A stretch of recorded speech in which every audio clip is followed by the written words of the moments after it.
아멘. 우리가 살아가고 있는 이 세상에는 해결하기 어려운 수많은 문제들이 있고, 그 때문에 우리는 날마다 많은 고통과 괴로움으로 신음하고 있습니다. 인간이 짊어져야 할 괴로움의 종류는 다양하지만 그 이유는 하나입니다. 사랑이신 하나님을 떠났기 때문입니다.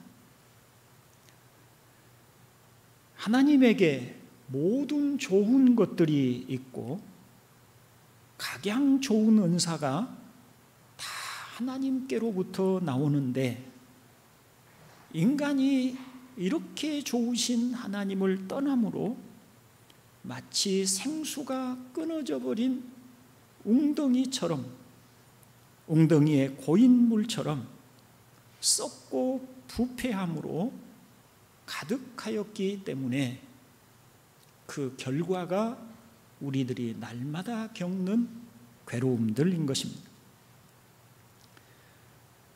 지난주에 저희 어머니가 편찮으셔서 이 병원 저 병원으로 다니며 치료를 하였습니다. 당장에 아픈 것도 괴로운 일이지만 노안 때문에 이런저런 질병으로 계속해서 시달리고 계시는 분을 앞으로 어떻게 감당해 나가야 할 것인가에 대해서 고민이 많았습니다. 근데 사실 문제의 원인과 해답은 매우 간단합니다. 자녀들이 하나님의 사랑으로 충만하고 그 사랑으로 어머니를 그와 같이 사랑한다면 그저 집에 모시고 아프면 병원에 모시고 가고 밤새워 병간호를 하고 주님 부르실 때까지 잘 돌보면 아무 문제가 없는 일입니다. 그러나 우리가 괴로운 것은 그와 같은 사랑이 없는 것이고, 사랑이 없으면서 부모를 공경하라는 의무를 감당해야 하기에 무거운 짐으로 여겨지고 마음이 심란한 것입니다. 다시 말하면 사랑이 없기 때문에 문제라는 것이죠. 그렇습니다. 세상에 있는 모든 문제는 결국 사랑이 없다는 걸로 귀결이 됩니다. 성경은 하나님이 우리를 사랑하신 사랑을 나타내 보여주셨다고 말씀을 하지요. 9절로 10절의 말씀을 함께 읽어봅니다. 하나님의 사랑이 우리에게 이렇게 나타난 바 되었으니 하나님이 자기의 독생자를 세상에 보내심은 그로 말미암아 우리를 살리려 하심이라. 사랑은 여기 있으니 우리가 하나님을 사랑한 것이 아니요 하나님이 우리를 사랑하사 우리 죄를 속하기 위하여 화목제물로 그 아들을 보내셨습니다. 아멘. 하나님의 사랑이 우리에게 이렇게 나타난 바 되었다. 어떻게 나타났느냐? 하나님이 자기의 독생자를 세상에 보내셨는데, 이때 하나님의 독생자는 우리가 생각하는 부모와 자녀와 같은 그런 독생자의 의미가 아닙니다. 하나님에게 있어서 독생자와 성령은 곧 하나님 자신이기도 합니다.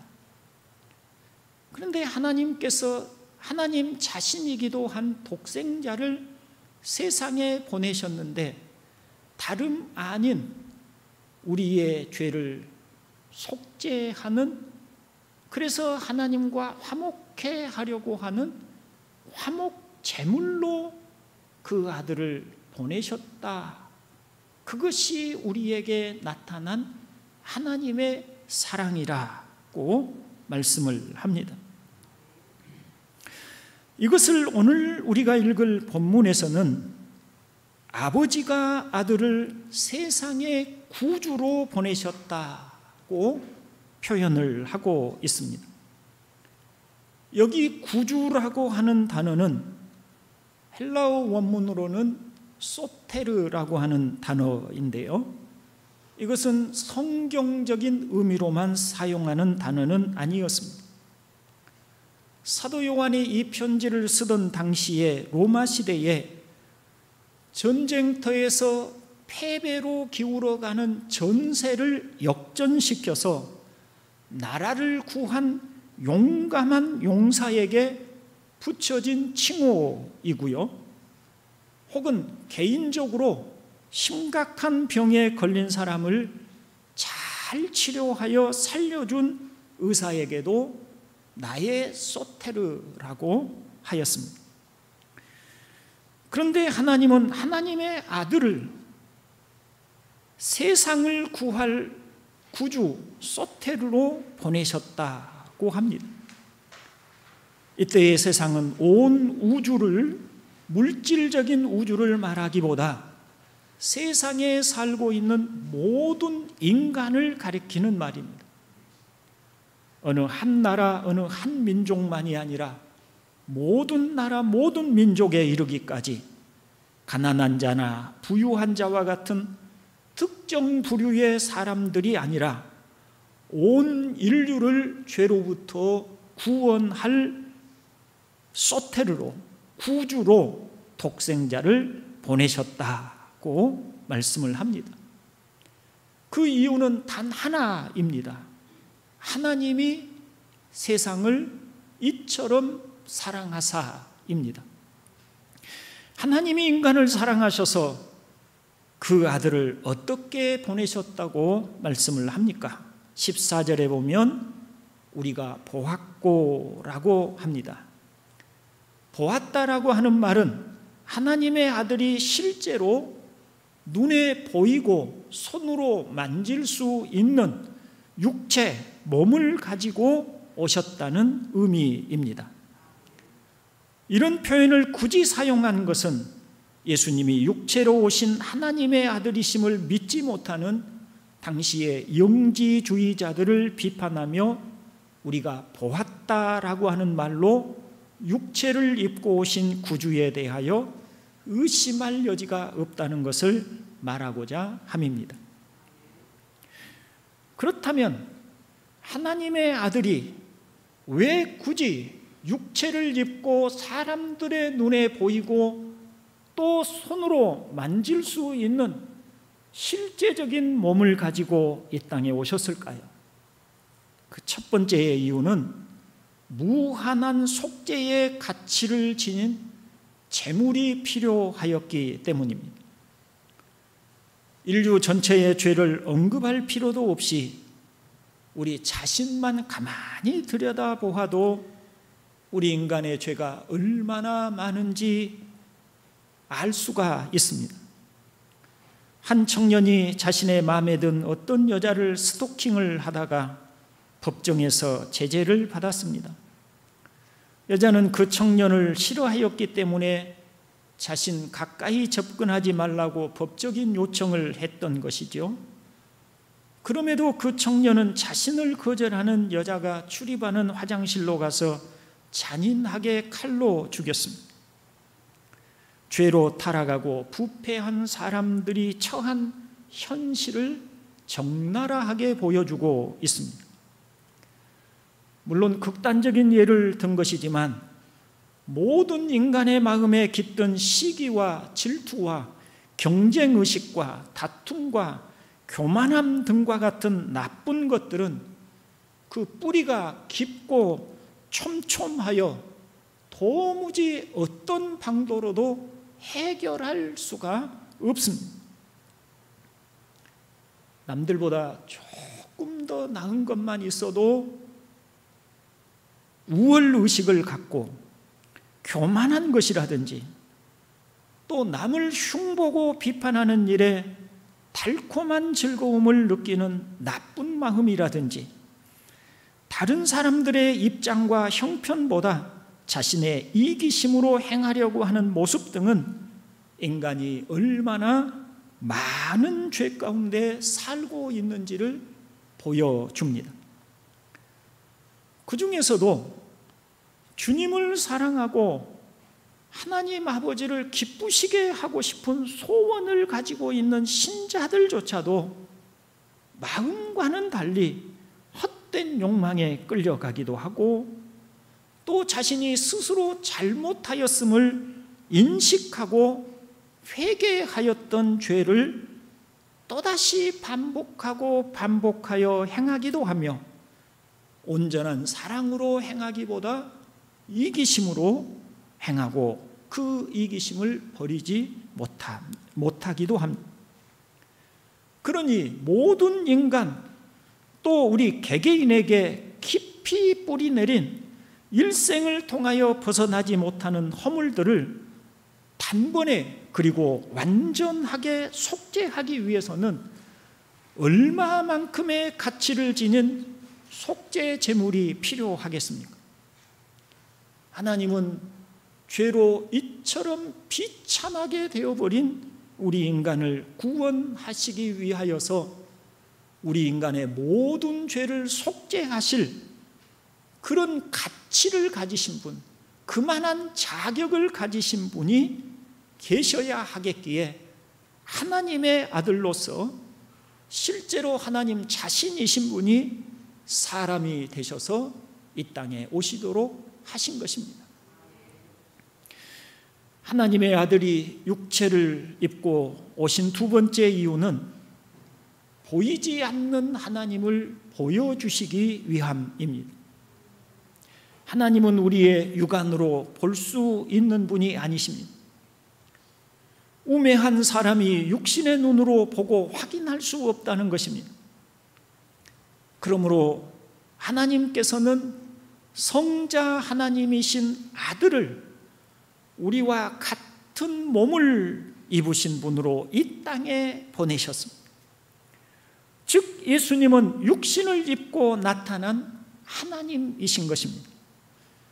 그러므로 예수님의 모습을 통해서, 예수님의 하신 말씀을 통해서, 그분의 성품을 통해서 우리는 하나님이 어떤 분이신가를 아주 직접적으로 보고 알도록 하신 것입니다.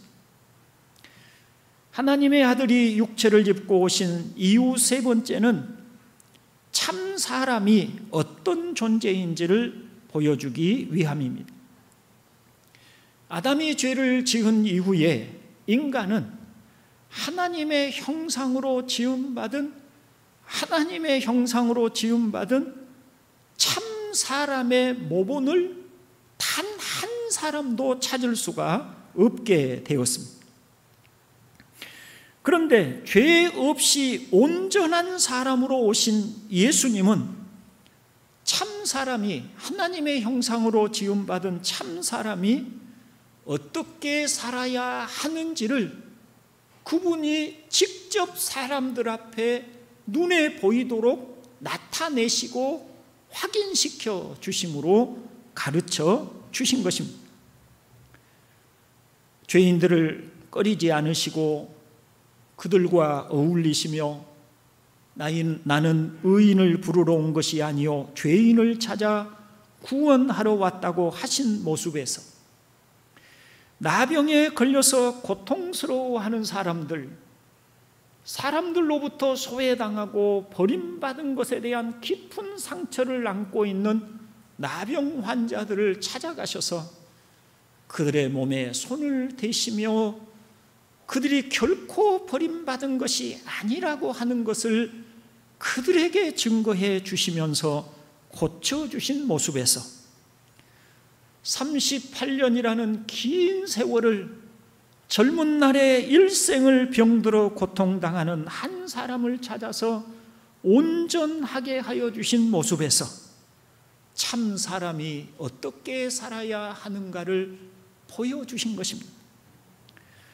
그뿐만 아니라 나인성 과부의 죽은 독자 아들의 상여를 멈추게 하시고 죽은 자를 살려서 그 어머니의 품에 돌려주신 주님의 모습과 풍랑이 이는 바다에서 파도와 바람을 꾸짖어 잔잔하게 하신 전능하신 모습과 수많은 귀신들이 함께 떼를 이루어 군대 귀신이라고 불려지는 그 귀신들에게 고통당하던 거라사의 귀신 들린 사람에게서 귀신들을 쫓아내셔서 온전하게 하여 주신 주님의 모습에서 굶주린 사람들에게 오병이어의 기적을 통해 먹을 것을 나누어 주셨던 모습에서 십자가에 못 박아 죽이라고 소리치는 군중들을 위하여 저들을 용서하옵소서라고 기도하셨던 주님의 모습에서 사랑으로 충만하실 뿐만 아니라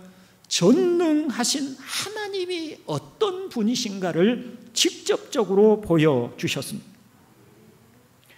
예수님의 12 제자들은 이 모든 과정을 보았습니다. 우리가 보았고라고 하였는데, 우리가 보았고라고 하는 말은 완료형으로 과거의 일을 말을 합니다. 다시 말하면 이 편지를 쓰고 있는 요한은 자신과 사도들이 예수님이 살아생전에 과거에 예수님과 함께 보내면서 예수님이 하신 말씀, 그분이 살았던 삶의 모습, 그분이 기도하셨던 모습, 예수님이 행하셨던 모든 일들과 그리고 십자가에 달려 죽으시고 부활하신 모습을 이미 보았습니다. 직접적으로 보았습니다. 그리고 증언하노니는 현재 계속 진행형입니다. 보았던 사실을 지금 계속해서 증거하고 있다고 이야기를 하고 있는 것입니다. 이때 사도들이 증언하는 것은 단지 예수님이 십자가에 달려 죽으신 것만은 아니었습니다. 예수님께서 그렇게 죽으셔야 했던 그 의미를 함께 증거하고 있습니다. 하나님의 아들이신 예수님이 그렇게 죽으셔야 했던 이유가 무엇인지, 그분의 십자가의 죽음과 부활은 무슨 의미가 있는지를 사람들에게 계속해서 증언하고 있다는 말입니다. 이처럼 하나님의 아들로서 우리의 죄를 속죄하고 하나님과 화목하게 하기 위하여 사람으로 오시고 십자가에서 죽으시고 부활하신 예수님의 그 크신 은혜가 오늘 우리에게는 어떻게 임하는 것일까요? 이제 15절이 그 설명을 하고 있습니다. 요한 사도는 누구든지 예수를 하나님의 아들이라 시인하면 하나님이 그의 안에 거하시고 그도 하나님 안에 거하느니라고 말씀을 합니다. 여기서 시인하다라고 하는 말은 개인적으로 인정하다라고 하는 의미보다 공중적인 선포를 의미합니다. 말하자면 당시에 자신이 예수 그리스도를 믿는다고 사람들 앞에, 공중 앞에 고백하고 세례를 받는 것은 많은 시련과 또 심지어는 죽음까지도 감당하겠다고 하는 의미가 들어 있었습니다.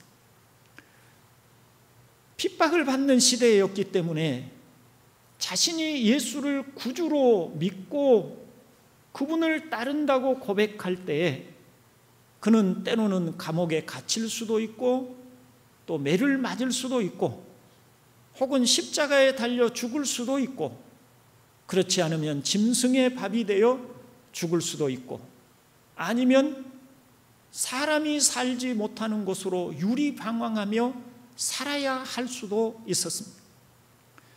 그럼에도 불구하고 그런 많은 희생을 무릅쓰고 예수님께서 자신의 죄를 속죄하기 위해서 오신 하나님의 아들이심을 고백하고 사람들 앞에 그 고백을 따라 살고자 하는 사람은 하나님이 그와 함께 하신다고 말씀하시는 것입니다.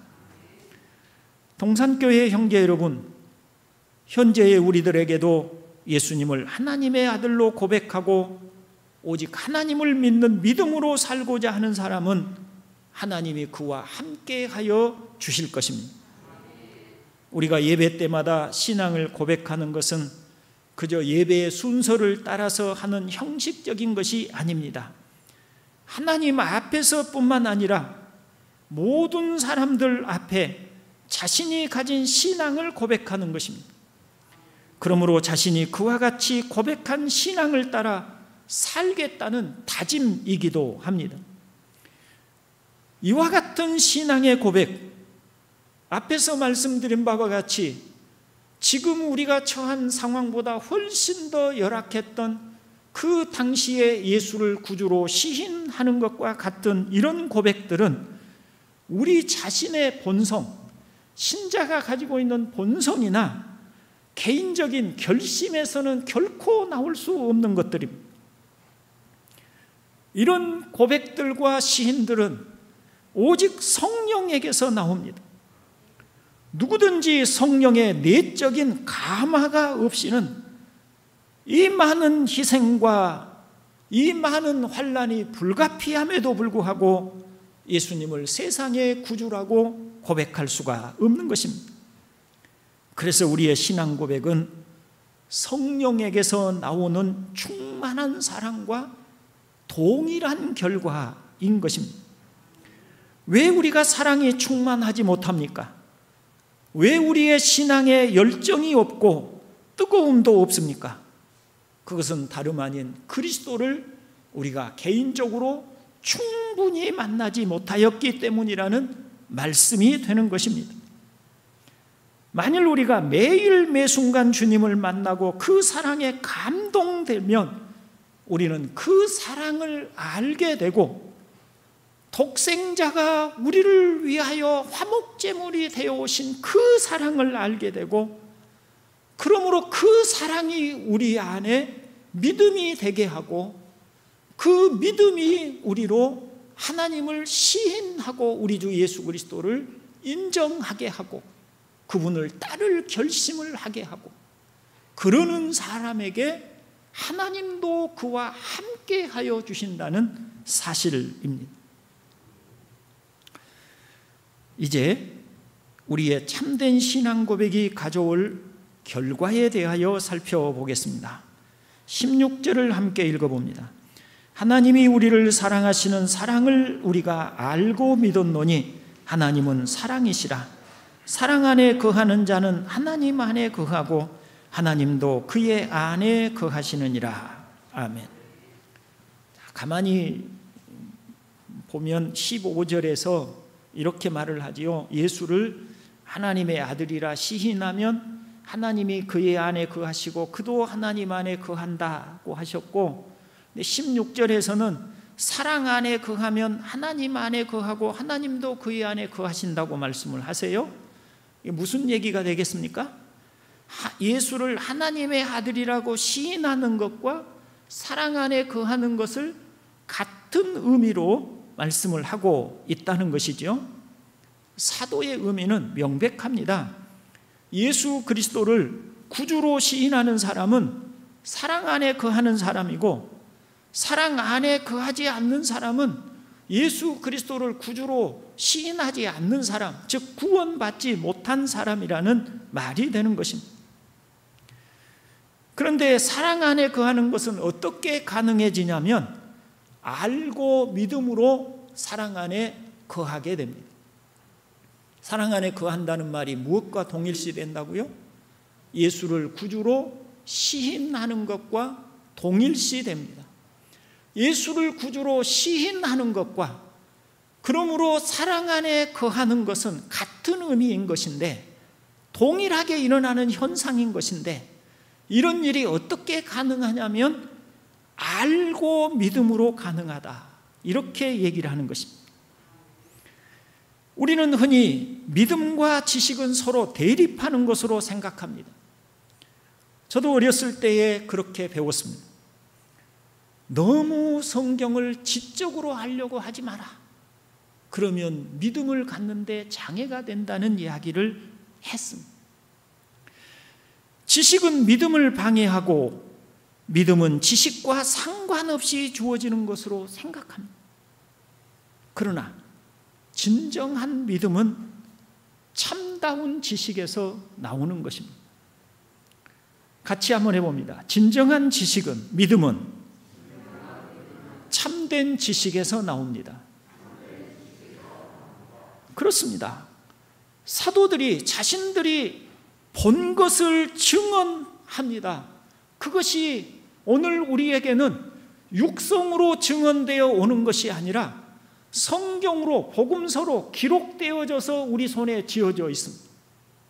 예수님이 어떤 분이셨는지, 그분이 무슨 일을 하셨는지, 어떤 성품을 가지신 분이셨는지, 그분이 어떻게 십자가에 달려 죽으셨는지, 그분이 십자가에 달려 죽으신 의미가 무엇인지, 그분이 3일 만에 부활하신 것을 자신들의 눈으로 목격한 것과 그 부활의 의미가 무엇인지를 우리에게 성경을 통해서 기록하여 들려주셨습니다. 증언해 주고 있는 것입니다. 우리는 그것을 배워야 합니다. 그것을 배우고, 그래서 예수님이 이런 분이셨구나, 예수님이 이런 일을 행하셨구나, 예수님의 십자가의 의미라는 것이 이런 것이었구나, 예수님의 부활하신 것이 이런 뜻을 가지고 계신 것이었구나 라고 하는 것들을 우리가 배웠을 때 그 지식이 우리 안에서 수용되어지고 내적 감화를 따라서, 성령이 일으켜주시는 내적 감화를 따라서 예수님께서 행하신 그 모든 일이 결국 나를 위한 일이었으므로 주관적으로 그 지식을 받아들였을 때 거기에서 믿음이 나오는 것입니다.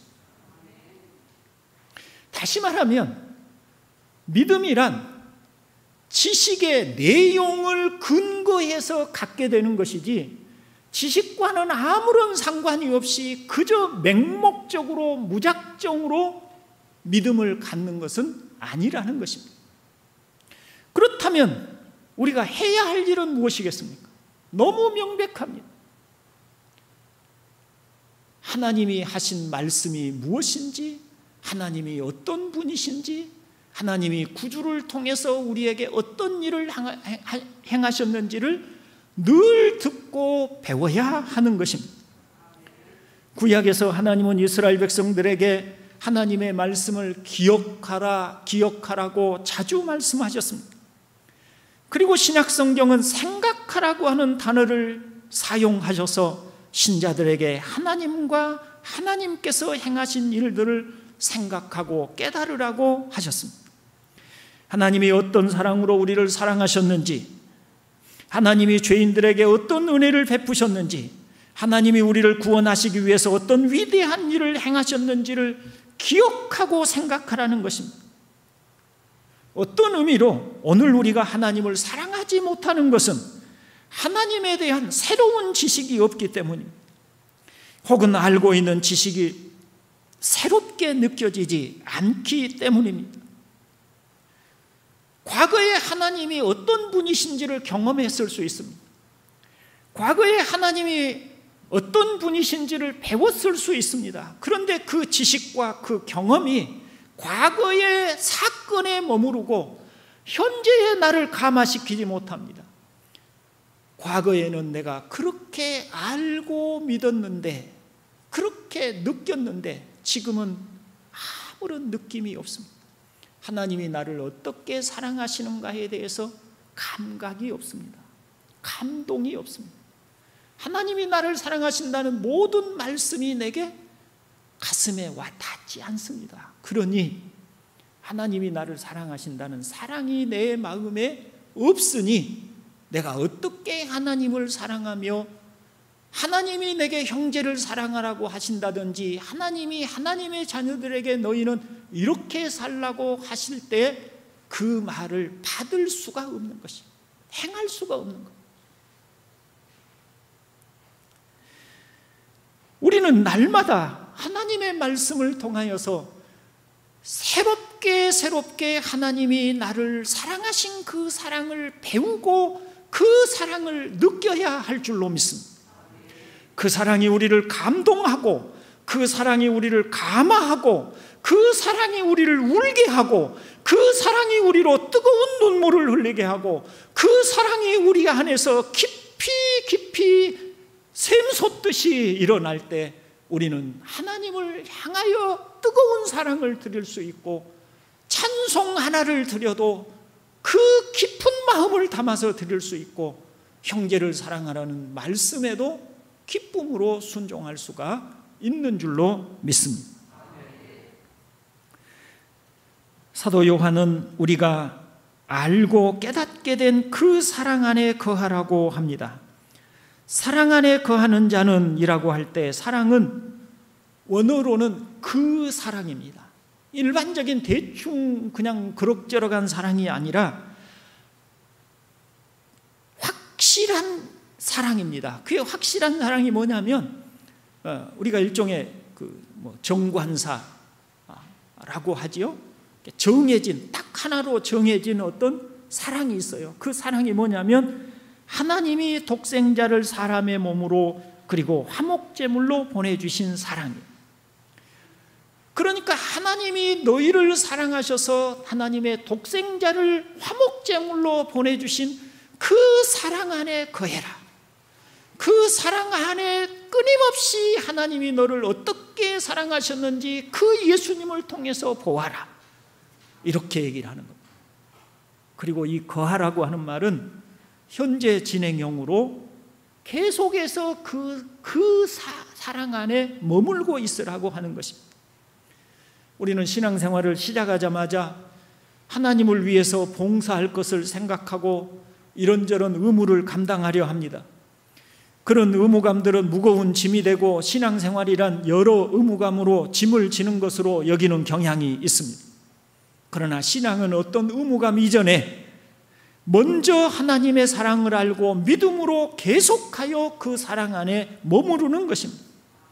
날마다 새롭게 하나님의 사랑을 깨닫게 되고 그 사랑을 경험하게 되며 그 사랑에 감동되어져야 합니다. 그러면 그 결과로 하나님과 연합하게 됩니다. 하나님 안에 거하고 하나님도 그 안에 거하는 것입니다.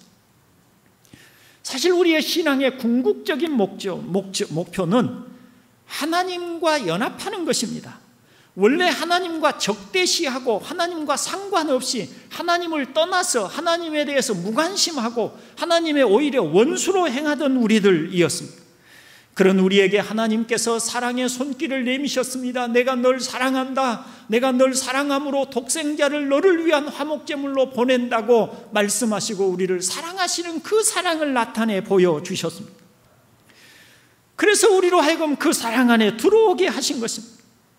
우리는 예수 그리스도의 십자가를 통해서 더 이상 하나님과 떨어져서 상관없이 살지 않고 적대시하지 않고 무관심하지 않고 이제 우리는 하나님을 사랑하고 하나님은 우리를 사랑하셔서 함께 살아가는 관계, 진정한 연합의 관계, 천국이 이루어지게 되는 것입니다. 그리고 그와 같은 실제적인 연합은 하나님의 사랑을 알고 믿음으로 그 사랑 안에 머무는 것으로 이루어진다고 말씀하고 계십니다. 이제 말씀을 정리하고 마칩니다. 동산교회 형제 여러분, 우리가 항상 그리고 간절히 힘써야 할 것이 무엇이겠습니까? 하나님의 사랑을 알고 그 사랑 안에 머무는 것입니다.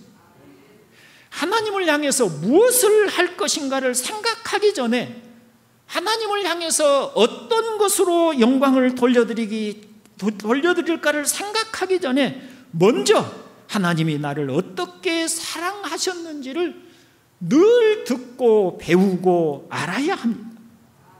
그리고 그 사랑을 내 안에 주관적으로 받아들여야 합니다. 우리의 입으로 하나님이 자신을 어떻게 사랑하셨는지를 고백하고 시인하십시오.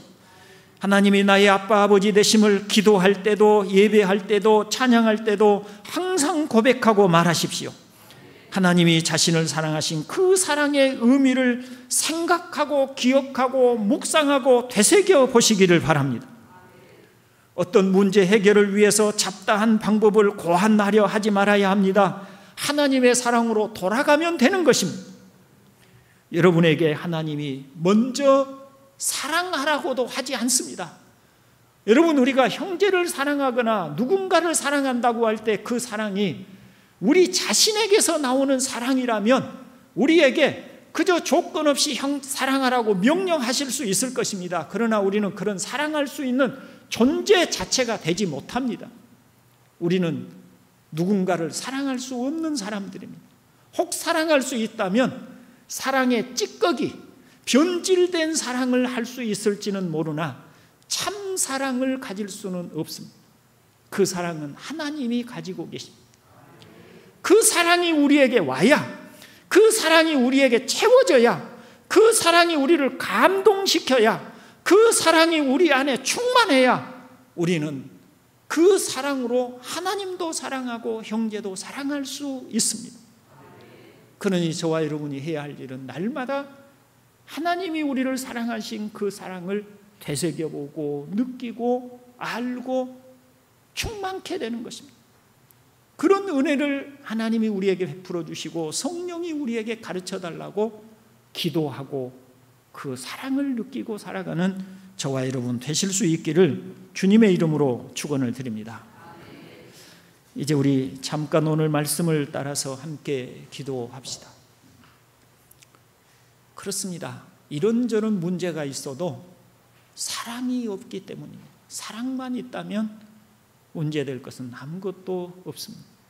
우리에게 하나님의 사랑을 깊이 알고 깨닫게 해주시고 그 사랑을 누리며 살게 해달라고, 그런 은혜가 우리 안에 깊이 깨달아지게 해달라고 성령께서 은혜 베풀어 주시라고 함께 잠깐 기도합니다. 하나님, 우리 아버지, 우리에게 오직 하나님의 사랑을 주셨고 또 그 사랑을 우리에게 알라고 하시는데 우리의 완악하고 완고한 마음이 아버지 하나님이 우리에게 베풀어 주신 그 사랑을 잘 깨닫지 못하고 알지 못합니다. 사랑이 없기에 많은 문제가 있고 우리에게 고통이 있고 무거운 짐이 있음을 고백합니다. 오 아버지 하나님, 오늘 말씀을 통해서 먼저 우리로 하여금 하나님이 우리를 사랑하신 그 사랑을 알아야 한다고 하시고 그 사랑을 느끼라고 하시고 그 사랑을 충만하게 가지라고 하시온데 아버지 하나님, 성령으로 우리를 가르쳐 주시고 성령으로 우리로 하여금 하나님의 사랑을 알도록 깨닫게 하여 주시기를 원합니다. 하나님이 우리를 사랑하신 그 큰 사랑을 우리 마음에 깊이 알도록 은혜를 베풀어 주시옵소서. 우리 아버지 하나님께서 우리 동산교회 형제들에게 참으로 성령으로 충만하여 하나님의 사랑을 알도록 도와주시기를 간절히 원합니다. 하나님, 우리 아버지, 성령으로 우리를 깊이 감화해 주옵소서. 성령께서 진리로서 우리에게 하나님이 우리를 어떻게 사랑하시는가를 가르쳐 주시옵소서. 의심할 여지 없이 하나님이 이 못난 우리에게도 한량없는 사랑을 여전히 베풀고 있음을 항상 느끼게 하여 주시옵소서. 그 사랑이 우리를 울게 하고 그 사랑이 우리 마음에 가득 채워져서 그러므로 하나님을 사랑하고 형제를 사랑하는 데까지 나아가도록 은혜를 베풀어 주옵소서. 구주 예수님의 이름으로 기도드리옵나이다. 아멘. 교회 소식 잠깐 드립니다. 오늘 점심은 제1여전도